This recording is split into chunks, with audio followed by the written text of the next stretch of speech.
अस्सलाम वालेकुम। उम्मीद है आप सब खैरियत से होंगे और कोविड के इन दिनों में अपना और अपने घर वालों का ख्याल रख रहे होंगे। मेरा नाम हसन अब्बास है और मैं फाइनल ईयर स्टूडेंट हूँ Ghulam Ishaq Khan institute of engineering sciences and technology का in electrical and electronics engineering. So इस वीडियो को बनाने का मकसद ये है कि what to tell you people what is electrical engineering and what does an electrical engineer do, so that कभी अगर आप अपना प्रोफेशन डिसाइड कर रहे हो तो आपको if you want to be an electrical engineer तो I can clear your basic queries. अच्छा, सबसे पहले हम बात करेंगे स्कोप ऑफ इलेक्ट्रिकल इंजीनियरिंग की। इलेक्ट्रिकल इंजीनियरिंग है क्या, इलेक्ट्रिकल इंजीनियरिंग का एलिजिबिलिटी क्राइटेरिया क्या है, इसमें कौन कौन से कोर्सेज स्टडी किए जाते हैं, इलेक्ट्रिकल इंजीनियरिंग की डिफरेंट ब्रांचेज़ हैं वो कौन कौन सी हैं, उसके बाद टाइप्स ऑफ जॉब्स, और फिर पाकिस्तान में किस किस्म की जॉब्स हैं और उसका फ्यूचर प्रोस्पेक्टिव क्या है। इस और एंड में मैं ये भी बताऊंगा कि पाकिस्तान के अंदर कौन कौन से डिफरेंट यूनिवर्सिटीज़ हैं जो कि इलेक्ट्रिकल इंजीनियरिंग को ऑफ़र कर रही हैं। सबसे पहले जो बात मैं करना चाहूँगा वो एक कॉमन मिसकंसेप्शन बन चुका है कि electrical engineering is dying out. Electrical engineering जो है वो ख़त्म होने के करीब है, इलेक्ट्रिकल इंजीनियरिंग का फ्यूचर में कोई स्कोप नहीं है, सैचुरेटेड फील्ड है and all this kind of stuff. तो हालांकि ऐसी कोई बात नहीं है। इलेक्ट्रिकल इंजीनियरिंग अगर आप सर्च भी करें तो इलेक्ट्रिकल इंजीनियरिंग दुनिया का एक वाइडली ग्रोइंग प्रोफेशन है और 21st सेंचुरी में इसकी बहुत डिमांड है। अब इलेक्ट्रिकल इंजीनियरिंग का कंप्यूटर इंजीनियरिंग से डायरेक्ट लिंक होने की वजह से इलेक्ट्रिकल इंजीनियरिंग बहुत ज़्यादा इम्पोर्टेंट भी है और हर फील्ड के साथ लिंक कर रही होती है। ये कंप्यूटर इंजीनियरिंग के साथ भी लिंक कर रही है, मैकेनिकल इंजीनियरिंग के साथ भी लिंक कर रही है और बाकी जो इंजीनियरिंग है उनके साथ भी लिंक कर रही है। तो इलेक्ट्रिकल इंजीनियरिंग है क्या? इलेक्ट्रिकल इंजीनियरिंग बेसिकली एक न्यू ब्रांच ऑफ इंजीनियरिंग है, जो जिस तरह मैकेनिकल इंजीनियरिंग या सिविल इंजीनियरिंग है जो कि 16th और 15th सेंचुरी से कर रही हैं, लेकिन इलेक्ट्रिकल इंजीनियरिंग 19th सेंचुरी से स्टार्ट हुई है क्योंकि इससे पहले इलेक्ट्रिसिटी का कंसेप्ट नहीं था।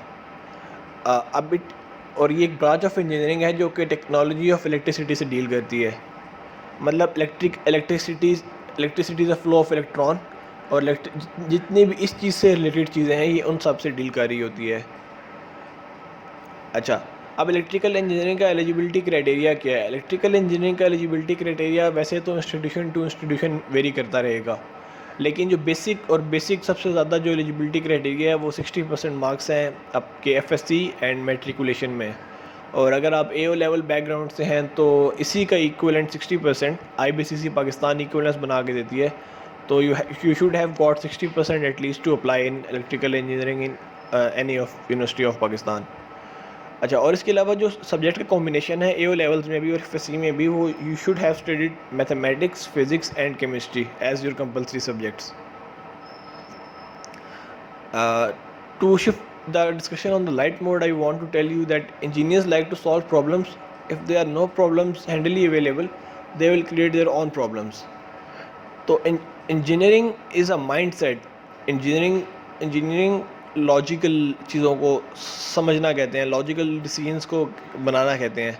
तो इंजीनियर्स जो होते हैं वो खुद लॉजिकल डिसीजंस लेते हैं और लॉजिकल डिसीजंस अगर प्रॉब्लम उनके पास ना हो तो they like to create problems to solve it. इसके अलावा हम कोर्सेज़ की डिस्कशन कर लेते हैं कि कौन कौन से कोर्सेज़ इन्वॉल्व हैं इलेक्ट्रिकल इंजीनियरिंग के अंदर। तो calculus 1, 2, linear algebra and differential equation, ये ऑलमोस्ट हर टाइप ऑफ इंजीनियरिंग में इन्वॉल्व होते हैं। और इलेक्ट्रोमैग्नेटिज्म एक कोर्स है इलेक्ट्रिकल इंजीनियरिंग का। इसके अलावा electrical and electronic circuit analysis and design, इसमें सर्किट को एनालाइज करना, सर्किट्स बनाना, सर्किट्स को डिज़ाइन करना, डिफरेंट कंपोनेंट्स को यूज़ करना, लाइक किस टास्क के लिए मुझे कितने वैल्यू का कौन सा कंपोनेंट चाहिए। उसके अलावा micro processor and micro controllers जो हमारे टास्क को ऑटोमेट कर रहे होते हैं। इवन कि हमारा फ़ोन जो है इसके अंदर एक माइक्रो प्रोसेसर लगा हुआ है जो कि सब टास्क को कंट्रोल कर रहा है। इसके अलावा linear and digital control system हमारे आसपास दुनिया की हर चीज़ में इन्वॉल्व है। बेसिक एग्जांपल मैं देता हूँ आपके एयर कंडीशनर की।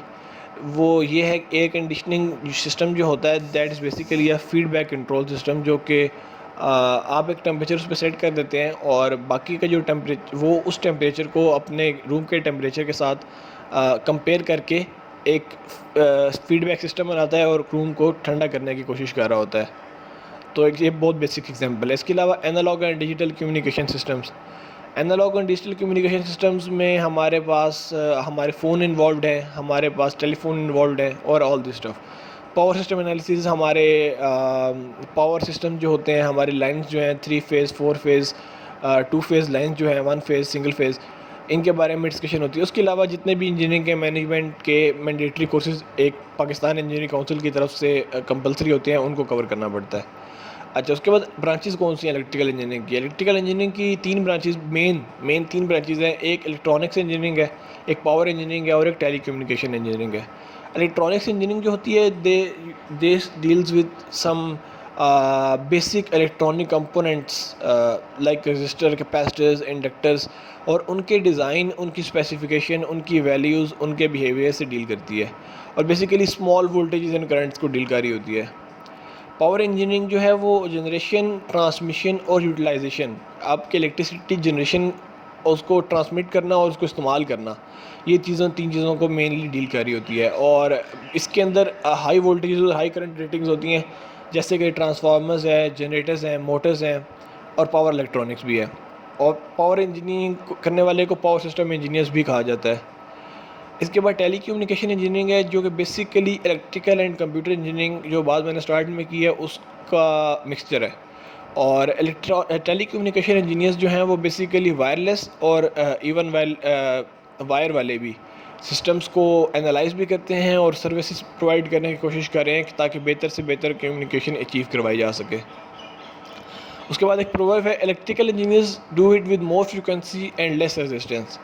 इसका मतलब ये है कि इलेक्ट्रिकल इंजीनियर्स जो हैं दे आर वेरी फ्लेक्सिबल और they are very encouraging to do work. अच्छा, इसके बाद सबसे इंपॉर्टेंट चीज़ जो होती है किसी भी फील्ड के अंदर, वो उसका जॉब प्रोस्पेक्टिव होता है। तो जो type of jobs electrical engineers के लिए अवेलेबल हैं पाकिस्तान में, वो गवर्नमेंट सेक्टर में हैं, some multinational companies and some research work as well.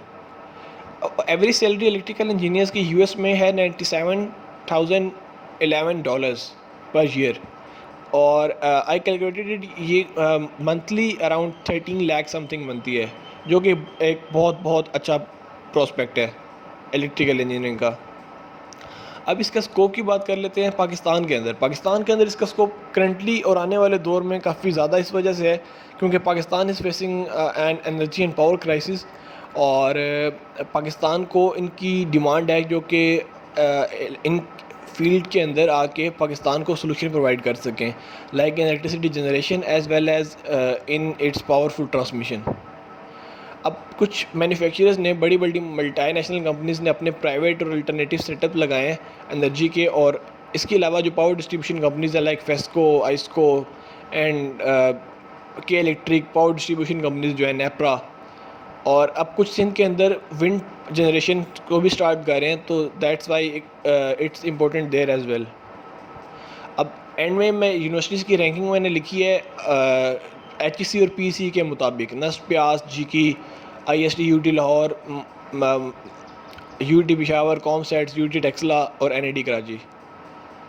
And में मैं ये कहूँगा कि preparehow.com एक free entry test preparation platform है और it is helping a lot of students. PrepareHow ने हर यूनिवर्सिटी के अलग से टेस्ट बना के रखे हैं और उनके अंदर सब्जेक्ट वाइज टेस्ट भी हैं।